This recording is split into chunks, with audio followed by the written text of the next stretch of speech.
Welcome to the Salmon Runs YouTube. Enjoy the video. In this video, I will explain how to use GD Stash. First, download the latest version of GD Stash from its official source.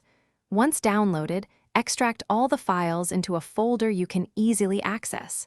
Make sure you have Java installed on your computer, as it's essential for the program to run. Finally, launch the application by double-clicking the GD Stash jar file.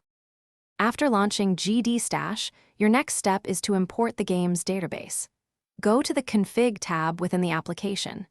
Here, you'll need to specify the correct installation path for your Grim Dawn game. Once the path is set, click the Import Database button. This process will load all the necessary game item data into GD Stash. With the database imported, you can now manage your items. Head over to the Stash tab. From here, you can select either your shared stash or a specific character's personal stash. You can easily move items by dragging and dropping them between different stash tabs or even to other characters. Remember to save your changes regularly to ensure they are applied in the game. GD Stash also allows you to create custom items. Navigate to the Crafting tab.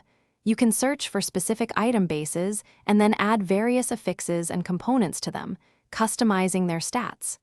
Once your item is perfect, you can transfer it directly into your characters or shared stash. This feature offers immense flexibility for your gameplay. Thanks for watching.